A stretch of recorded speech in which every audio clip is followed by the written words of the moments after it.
Bien, ya nos acompaña el doctor Jimmy Sotomayor, el experto en Derecho Legal, y la verdad que estamos viviendo un momento de inseguridad. La presidenta lo que ha dicho es echarle la culpa o tirarle la pelota al Ministerio Público, que los policías son los que atrapan a los delincuentes y los fiscales los sacan. ¿Cómo está? Buenos días. Muy buenos días, estimada Mayra.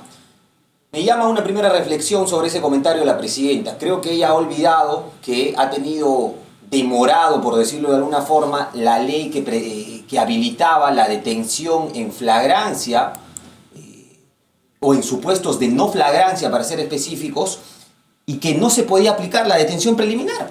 Entonces, ¿a quién le vamos a tirar la responsabilidad? ¿Al Ministerio Público, que desde mi concepto, con errores más o menos, ha estado haciendo su trabajo, o al Ejecutivo, que repito, tenía demorada la ley de detención preliminar en casos de no flagrancia, que, dicho sea de paso, y hay que recordarle a la presidenta, impidió que su vocero sea detenido?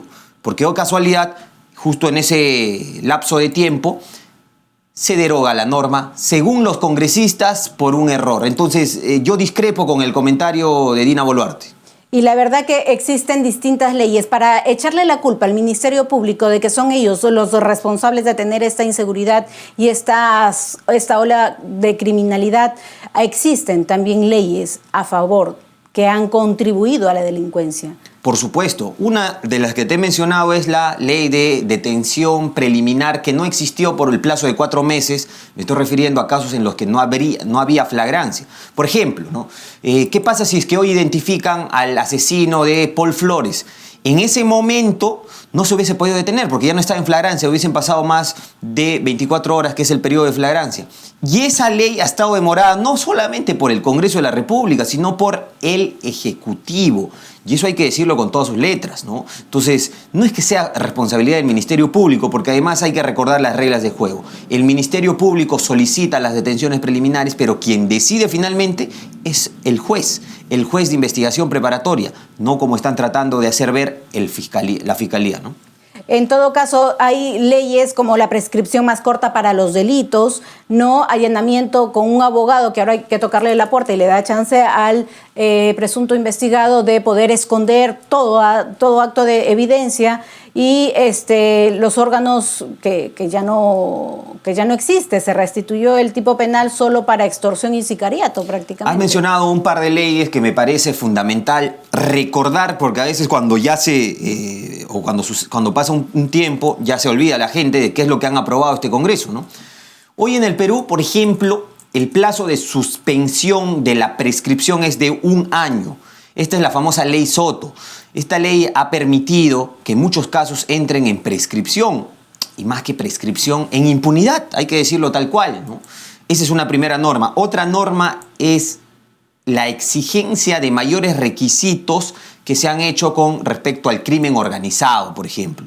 Esto ha dejado en impunidad muchos supuestos relacionados ellos a tráfico de influencias, por ejemplo, que están involucrados varios congresistas.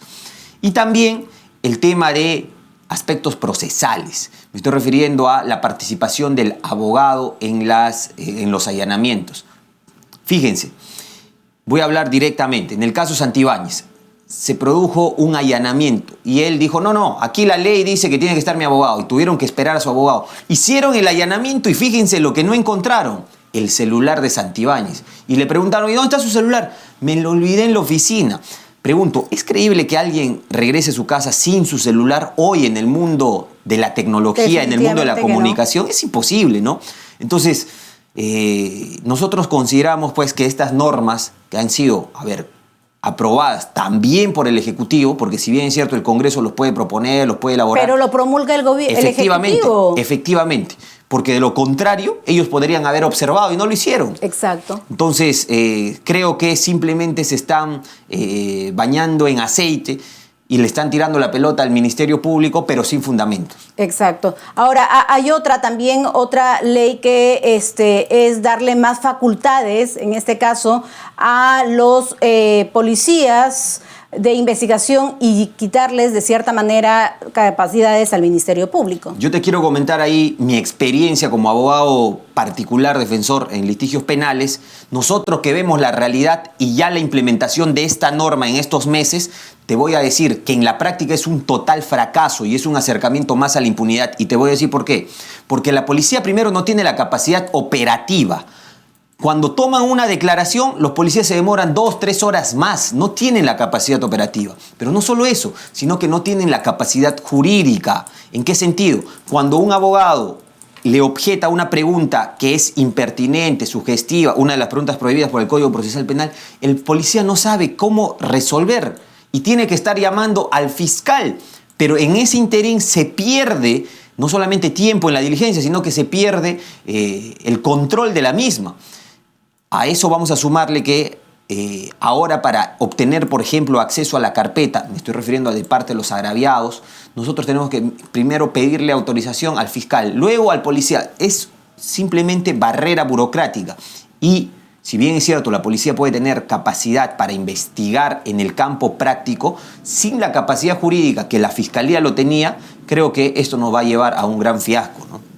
También es necesario mencionar que estas leyes que han sacado el Congreso de la República con tal de cubrirse, protegerse, han sido de cierta manera no consultadas por el Ministerio Público, ni por expertos, ni por el Colegio de Abogados de Lima, ni nadie dio una opinión. Solamente a ellos se les ocurrió, sus asesores, que muchas veces son elegidos por dedocracia, por agradecimientos, pero no por conocimientos. Es correcto, es correcto. Leyes que, por ejemplo, la ley 32.181, que modifica el Código Penal, no en el Código Procesal, del Decreto Legislativo 957 a fin de garantizar el principio de presunción de inocencia y brindar mayor protección al personal de la Policía Nacional del Perú, o la ley de extensión de dominio que están tratando de aprobarla por segunda votación en la segunda legislatura, que sería demasiado perjudicial porque le estarían devolviendo, por ejemplo, en los casos de grandes personajes delictivos, este tipo de incautaciones. Considero que el gran problema, más allá de la meritocracia, es el conflicto de intereses. Esa es mi perspectiva. Yo no creo que ellos no estén en la capacidad, pues, de llamar a expertos. Otra cosa es que no tengan la voluntad política. No quieren hacerlo. La mesa en la cual se debate y se aprueba estos dictámenes, estas normas, no está dotada de personas que tengan la capacidad, porque si fuese así, no se hubiesen aprobado este tipo de normas, ¿no?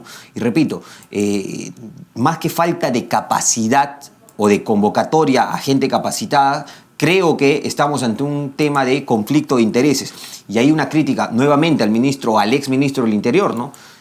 Él era abogado, al igual que yo, era un colega, pero que se caracterizaba por la defensa de policías. Yo he litigado en varios casos, él en defensa de policías y nosotros en defensa de los agraviados.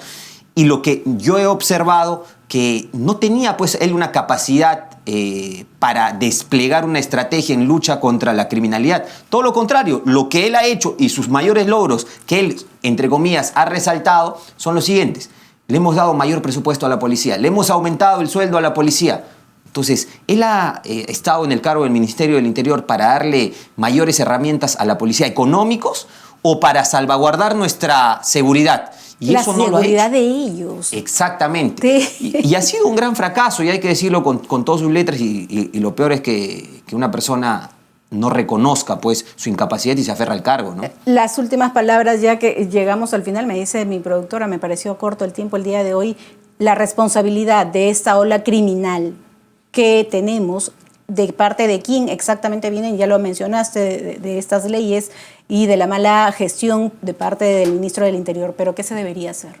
Yo creo que ahora mismo Dina Boluarte tendría que cambiar su política, vamos a decirlo, de convocatoria de ministros, y debería nombrar ahora sí a un ministro capaz, un ministro del Interior. ¿Y con las leyes que nos ha perjudicado? Yo creo que ahí podríamos interponer, por ejemplo, acciones de inconstitucionalidad para dejarlas sin efecto, y entre tanto podríamos inaplicarlas, porque la Constitución establece que una norma que contraviene la Constitución puede ser inaplicada, esto a partir del control difuso. Perfecto. La verdad que esperemos que tomen en cuenta las palabras del doctor Jimmy Sotomayor, un gran abogado penalista, y esto nos sirve para darnos cuenta que el Perú necesita liderazgo, políticos que quieran servir y no politiqueros. Estamos cansados de esos, nos abundan esos. Y hasta el día de hoy, de estos más de 40 y tantos partidos, no he visto un líder político.